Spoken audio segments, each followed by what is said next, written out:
도덕인 대표를 영입한 것은 실패의 좌절에 굴하지 않고 다시 도전하는 사람, 최선을 다한 평범한 사람들에게 힘이 되는 정당이 되겠다는 의지입니다. 논란이 된 것만으로도 당에 누를 끼쳤습니다.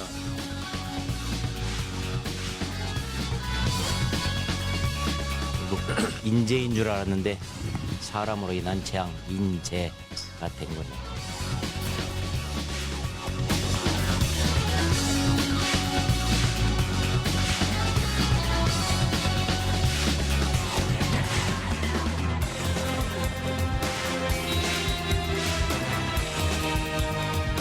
손학규 대표가 그 제안을 거절한다면 우리 안철수 대표를 중심으로 신당 창당이 있을 것입니다.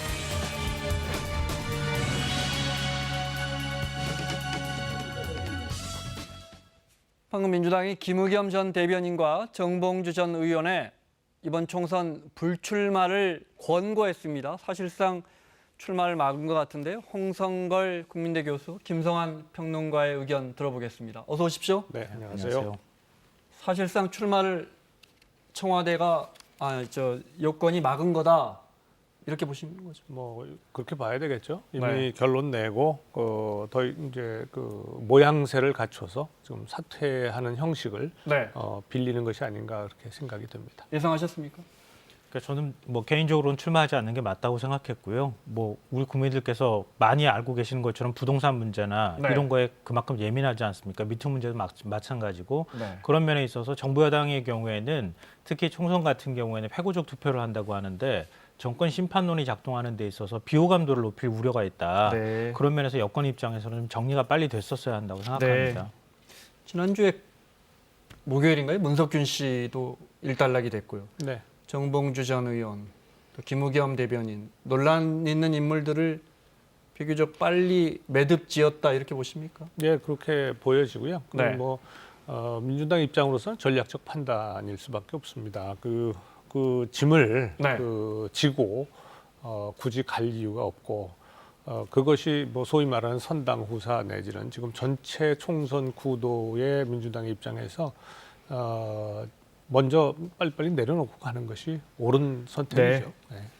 김의겸 대변인 집 팔고 남은 돈 8억인가요? 기부하기로 했다는데 그건 어떻게 하나요? 글쎄요, 이번 뭐 출마 때문에 그런 발표를 했는지는 뭐 본인의 결단의 문제이기 때문에 네. 제가 뭐라고 평가하기는 어렵지만 어찌됐든 그 대통령한테도 부담스러웠던 일이 아니겠습니까? 사퇴하고 나올 때도 네. 그리고 여당한테 부담을 준다고 하는 그것도 또 본인 스스로도 굉장히 부담스러운 일이었을 거라고 생각되고요.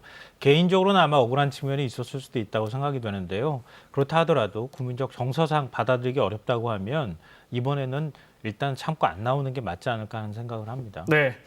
자, 민주당 청년 인재 영입 사례였죠. 원종건 씨 이야기하겠습니다. 여자친구와의 문제가 불거지고 전 여자친구죠.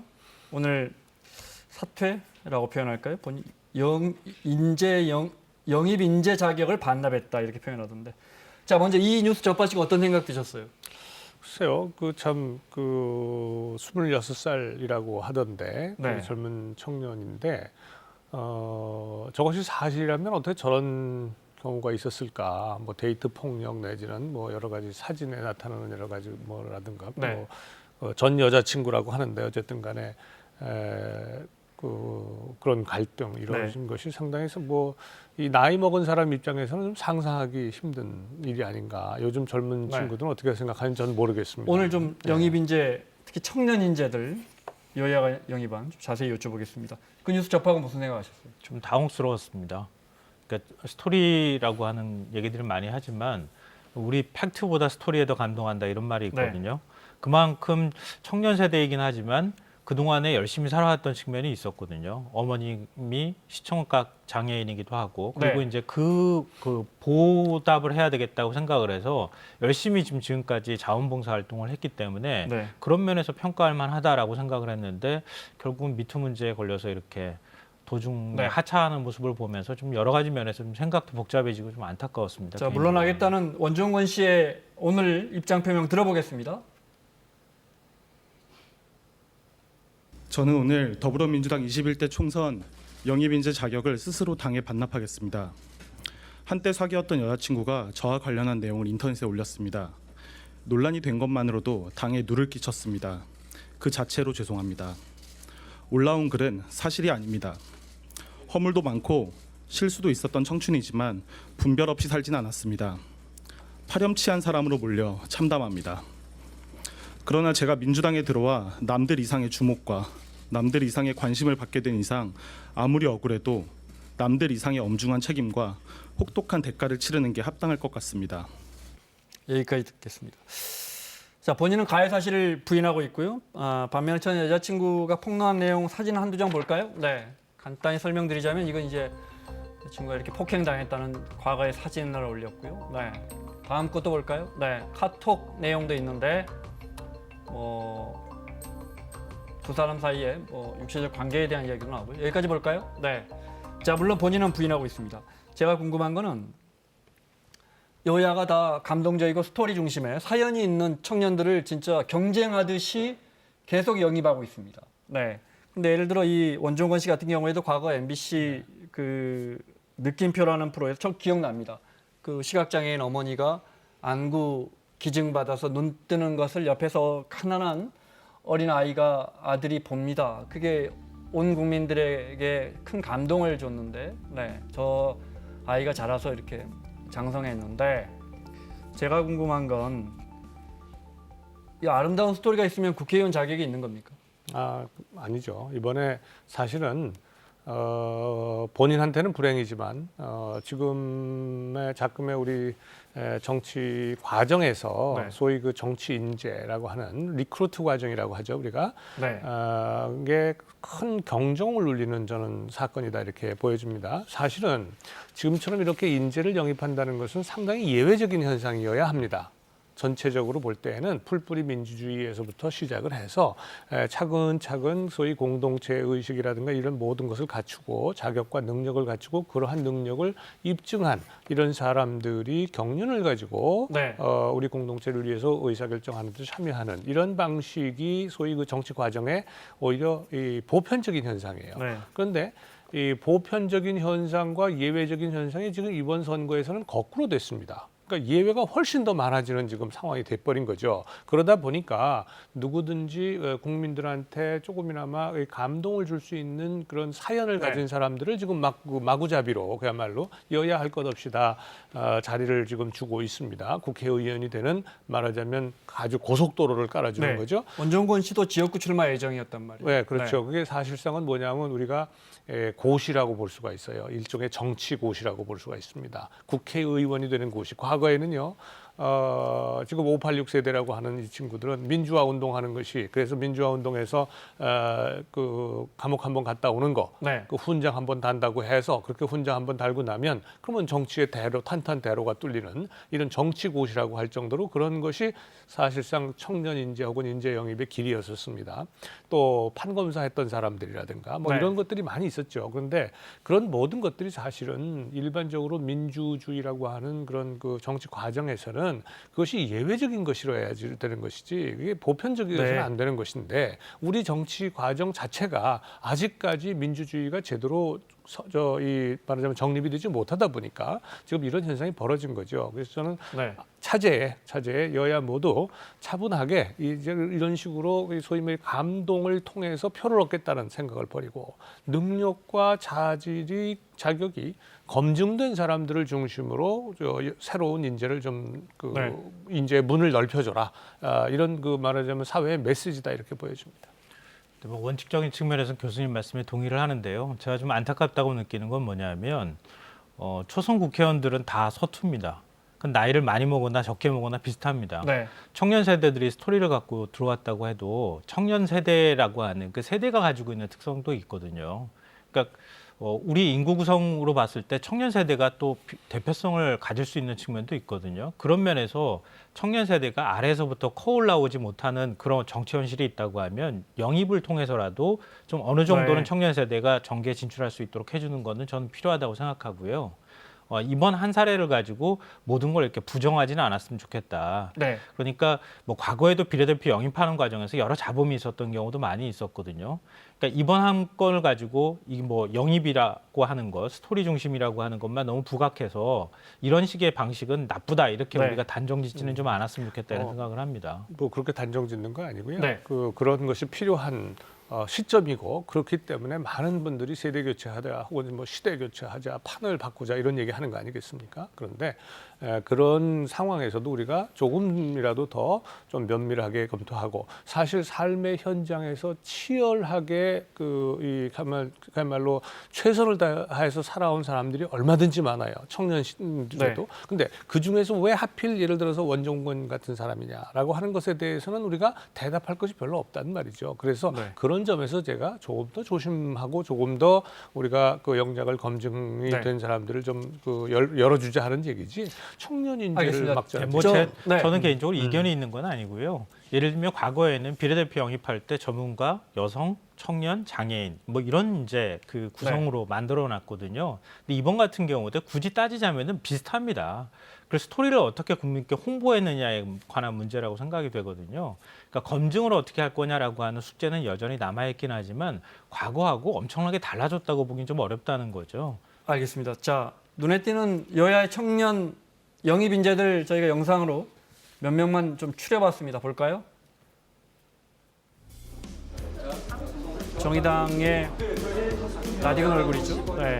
박창진 대한항공 직원연대 지부장이 정의당의 비례대표 출마 선언을 한 상태고요. 또 다른 박창진에게 또 어딘가에서 갑질을 당하고 있을 노동자의 곁에서 저는 든든한 방패가 되겠습니다. 민주당에서는 수장이라 갖고 있는 최혜영 교수와 260만 명이 넘는 네. 청년 소방관 오영환 씨, 또 교통사고로 자녀를 이룬 후에 교통사고를 당한 어린이 부모들과 함께 일명 태호 유치원입법 발의를 이끌어낸 이소연 씨 등이 영입됐습니다. 국민의 생명을 지켜주지 못하는 정치, 아이들의 안전보다 정쟁이 먼저인 국회를 보면서 이대로는 안 되겠다고 생각했습니다. 한국당은 이른바 목발 탈북으로 유명한 탈북 인권운동가 지성호 씨, 네. 또 테니스 선수를 하면서 미투 폭로한 김은희 씨, 여기는 이미지 전략가인 허은하 씨 등을 영입 인재로 발표했어요. 자유한국당은 진정성 있는 이미지 변신이 필요합니다. 쇼통과 같은 인위적인 이미지 변화가 아니라 정치 이미지 개선을 통해 공감하고 소통할 줄 아는 정치 세력으로의 혁신적인 탈바꿈을 하는데 이것 좀 여쭤볼게요. 이미지 정치하지 말라는데 아예 이미지 컨설턴트를 영입해요. 이미지가 변신이 되면 바뀌면 그 정당이 좋은 정당이 되는 겁니까? 일종의 이제 선거 때 그 외부에서 전문가를 영입한 다음에 네. 선거에 도움을 받기 위한 하나의 전략적인 포석이 깔려 있는 거 아닌가 그런 그러니까 생각이 그런 영입을 들거든요. 그런 분들을 영입해서 선거에 마케팅 전략을 세우는 건 좋은데 저분들이 국회의원 되는 게 맞냐고요. 그러니까 좀 그 비례로 갈지 아니면은 네. 지역구로 갈지 아직 모르기 때문에 지역구는 지역구에서 다시 또 당선이 되는 과정이 필요한 거니까요. 네. 이걸 단순하게 이제 부정적으로 평가할 부분은 또 아닐 수도 있겠다는 생각이 들고요. 뭐 민주당 손혜원 의원도 사실은 마찬가지 아니겠습니까? 마케팅 전문가입니다. 예. 네. 그러니까 그런 방식으로 영입됐기 때문에 저는 뭐 너무 그렇게 부정적으로 볼 거는 아니다라고 생각이 네. 되는데요. 그러니까 계속 이제 머릿속에서 뱅뱅 도는 거예요. 앞서 말씀하셨던 그런 부분들이. 네. 그러니까 저런 사람들이 결국 전문성도 가지고 있고 당이라고 하는 체질들을 익혀오고 네. 또 정치 수업들을 해가면서 아래에서부터 위로 올라오면 참 좋은데 네. 그게 아니라 선거 기간 앞두고 난 다음에 마치 국민을 설득하기 위한 캠페인 차원으로 영입을 하고 이벤트처럼 보인다고 하는 점이 좀 한계가 네. 있기는 한데요. 지금 구조 자체를 다 뜯어고치기는 어렵기 때문에 일정 부분 현실은 또 인정할 수밖에 없는 거 아닌가 생각을 합니다. 그러면 제가 이렇게 질문 드려볼게요. 각 당의 영입 인재들 몇 명만 좀 뭐 그래픽을 보여주실래요? 네. 최혜영 씨, 오영환 씨, 이소연 씨, 남영호 씨. 남영호 씨 극지 탐험가고요. 네. 그러면 20대 국회의원 되고 30대 정치 입문한 DJ나 YS와 비교한다면요. 이 질문이 맞습니까? 그때와 지금을 비교한다면요. 워낙 청년 정치인들이 없다 보니까. 아마 그때하고 지금하고 비교하면 비교할 걸 비교해야지 뭐 네. 이런 얘기부터 나올 겁니다. 그 당시하고는. 그때는 왜 이런 정치인들이 만들어지는데 지금은 안 만들어집니까? 안 아무래도 만들어지니까 영입하거든요. 인위적으로. 그 사회적으로 그 당시는 상당한 그 혼란기였고요. 네. 또 우리 사회가 그야말로 뭐 YS 같은 경우에 25살에 국회의원에 당선이 됐어요. 네. 물론 뭐 이 아버지의 이 후광이 컸죠. 거제도에 아주 거부였으니까. 그런데 그럼에도 불구하고 그 당시는 우리 그 사회 자체가 소위 민주주의라고 하는 이런 정치 제도에 익숙하지가 않았었어요. 그러니까 그 어디서 많이 배웠다 혹은 공부했다. 뭐 YS만 해도 서울대학 다녔잖아요. 그러니까 서울대학 다녔다 그러면은 벌써 대학만 다닌 것만 가지고 대한민국의 인재입니다. 대학생이 전체 2만 명도 안 될 때 뭐 이런 때란 말이에요. 네. 그러니까 그때하고 지금을 비교할 수는 없습니다. 아니 그런데 교수님 다만, 말씀대로라면 말씀 중에 죄송합니다. 우리 사회가 더 발전하고 민주주의도 더 성숙해졌는데 왜 그때처럼 20, 30대 청년 정치인들이 우리 정치권에서 만들어지지 않느냐 이 말이죠. 그게 참 불행인데요. 네. 그 소위 그 지방자치 제도가 지금 벌써 민선 7기째 와 있잖아요. 근데 그 과정 속에서 풀뿌리 민주주의로부터 시작을 해서 어려서부터 젊었을 때부터 시작을 해가지고 쭉 커가는 이러한 상태가 되질 못한 거예요. 지금도 지방자치 선거는 소위 당협위원장, 지역구의 당협위원장들이 사실상 공천권을 쥐고 있는 형태로 지금 운영이 되고 있기 때문에 실질적으로 민주주의가 정말 민주적이 되질 못하는 거죠. 그러다 보니까 말씀하신 것처럼 청년들이 제도적 정치 과정 속에서 커갈 수 있는 길이 거의 열려지지 않은 겁니다. 뭐 그렇다면 사실은 예를 들어서 미국 같은 나라도 그건 마찬가지예요. 밑에서부터 올라오는 거 굉장히 힘들어요. 근데 그럼에도 불구하고 능력과 또 소질을 가지고 자기 분야에 열심히 했던 사람들이 이슈를 가지고 튀어나오는 경우들이 있어요. 자, 이거는 우리 이슈다. 지금도 사실은 우리나라에도요. 젊은 친구들이 청년당을 조직을 해서 지금 이슈를 가지고 뛰으려고 하고 있어요. 다만 그것이 그 기성 정치의 벽을 뛰어넘기가 대단히 어려울 뿐이죠. 그래서 저는 이런 현상이 뭐 다 일률적으로 나쁘다 혹은 좋다 이런 게 아닙니다. 저런 그들 나름대로의 그 속에서도 경쟁을 치르고 했으면 좋겠는데 지금의 영입 과정은 그런 경쟁이 없이 기성 정치 혹은 기성 정당에 의해서 사실상 픽업되는 구조. 그렇습니다. 이런 것이 지금과 같은 오늘 불행한 사건도 잉태할 수 있는 그런 원인이 된다. 그 말씀을 드린 겁니다. 그러니까 저는 각 당의 청년 정치 인재 영입한 인재들하고 같이 토론을 잠깐 했었는데요. 며칠 전에 그러니까 토론했을 때 한결같이 하는 얘기가 한국 정치에서 청년들이 커나갈 수 있는 방법이 없다 이렇게 얘기를 합니다. 그러니까 후원금도 모금할 수 없는 상황이잖아요. 당내에서 청년들이 또 올라갈 수 있는 통로도 별로 없는 상황이고요. 이런 상황에서 청년들한테 정치하라 이렇게 얘기를 하면 혼자 코 올라오라 이렇게 얘기하는 거나 다름이 없다. 이런 얘기를 지금 하고 있거든요. 그러니까 그런 면에서 앞으로 장기적인 과제로 각 당에서 청년들을 좀 적극적으로 품어 안을 수 있는 그런 제도적인 장치들을 만드는 게 필요하고요. 국회 차원에서도 이 공직선거법 안에서 청년들이 좀 정치에 적극적으로 뛰어들 수 있는 여러 가지 제도적인 보완책들도 만들어야 한다고 생각합니다.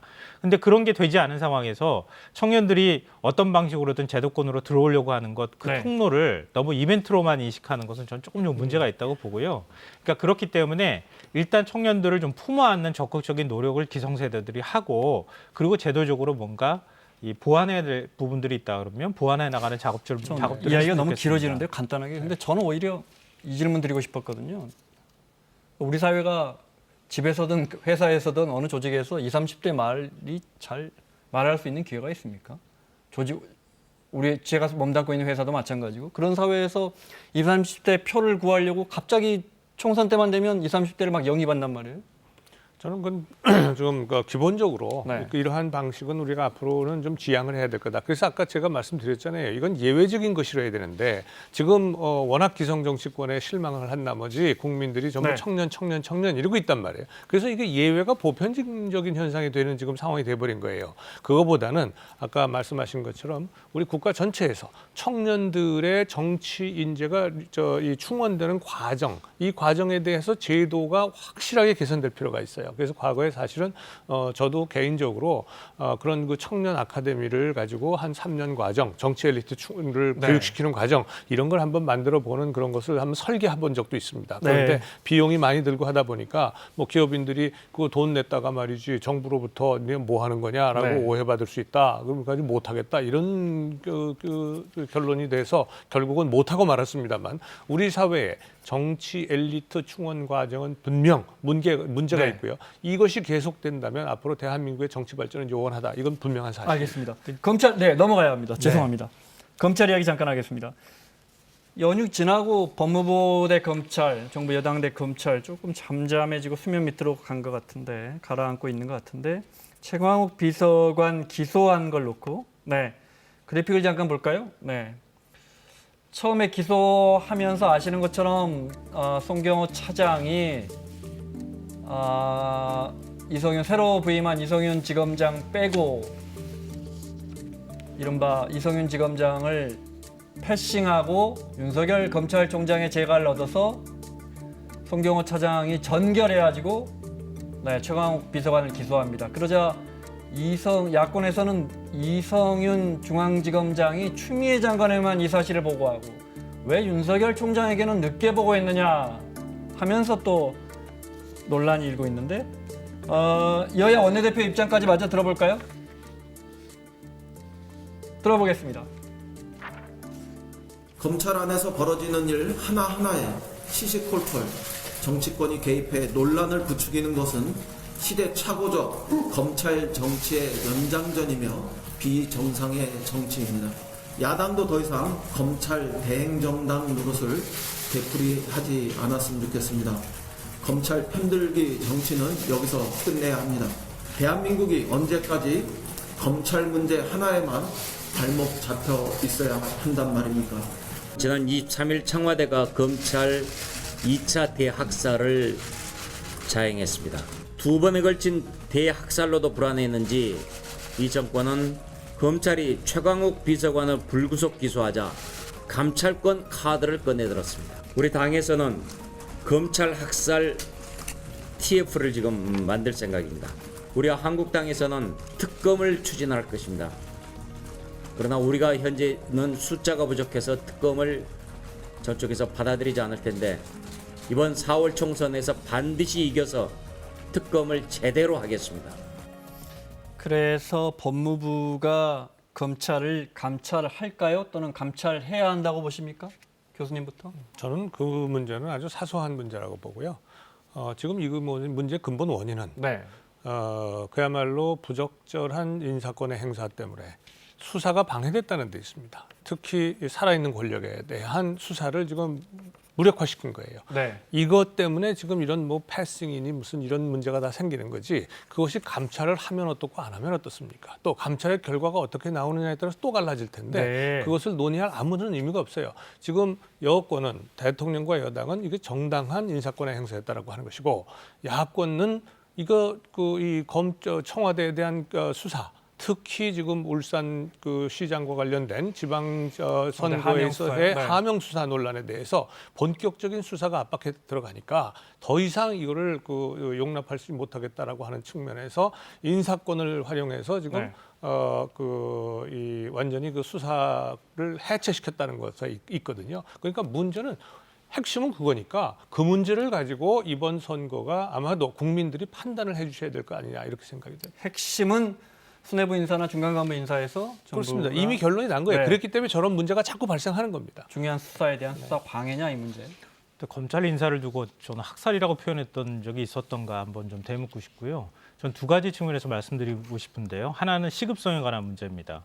최광욱 비서관이 지금 받고 있다고 하는 혐의가 조국 장관 자녀의 인턴 증명서 12시간짜리 끊어줬다는 거예요. 거기 안에는 번역이라든가 청소라든가 여러 가지 내용들이 포함되어 있다는 거죠. 근데 검찰 인사안을 준비 중인 청와대 비서관을 그것도 직접 조사도 하지 않은 상태에서 이렇게 불구속 기소를 하는 게 이게 과연 그렇게 시급한 일입니까? 이게 12시간짜리 인턴 증명서를 떼줬다고 해서 지금 검찰 인사안을 준비하는 청와대 비서관을 시급하게 조사도 하지 않은 채 불구속 기소할 만한 사안이냐. 이 부분에 대해서 동의하기 어렵고요. 두 번째는 형평성에 관한 문제입니다. 그러니까 지금 인턴 증명서 떼줬다고 얘기하는데요. 화면이 최광욱 비서관입니다. 인턴 증명서를 떼줬다고 얘기를 하고 있는데 지금 예를 들면 공주대, 단국대 그리고 키스트 연구원, 그러니까 교수나 연구원들이잖아요. 그러니까 제가 볼 때는 죄질로 따지면은 그 교수하고 연구원들이 더 나쁩니다. 근데 검찰은 기소하지 않았어요. 근데 청와대 그 비서관이라고 기소를 하는 것 이거 형평성이 맞는 거냐? 네, 그 부분만 듣고 넘어가야겠습니다. 우선, 제가 두 가지 그 최강욱 말씀을 비서관은 드릴게요. 검찰 개혁을 지휘하는 사람 중에 한 명이란 네. 말이죠. 네. 그 최강욱 비서관이 검찰 개혁을 지휘하느냐 안 하느냐하고 상관없이 네. 또 이 사안이 12시간 인턴 증명서라고 하는 것이 가벼우냐 가볍지 않느냐에 상관없어요. 12월 달부터 3번에 걸쳐서 피의자 조사 요구서를 보냈다는 거 아닙니까? 응하지 않았습니다. 그냥 서면으로 답변만 했습니다. 그리고 아무런 답이 없어서 불구속 기소를 한 겁니다. 일을 못하게 한 것이 아니라 구속 기소를 하자는 것이 아니라 일을 계속 할 수 있도록 하고 불구속 기소한 겁니다. 자, 청와대에 앉아 있으면 검찰의 수사를 거부해도 되는 겁니까? 일반 국민들의 입장에서 보면요. 자, 이건 뭐냐? 검찰 수사를 하는데 나는 수사 거부하고 나는 수사 안 받겠다?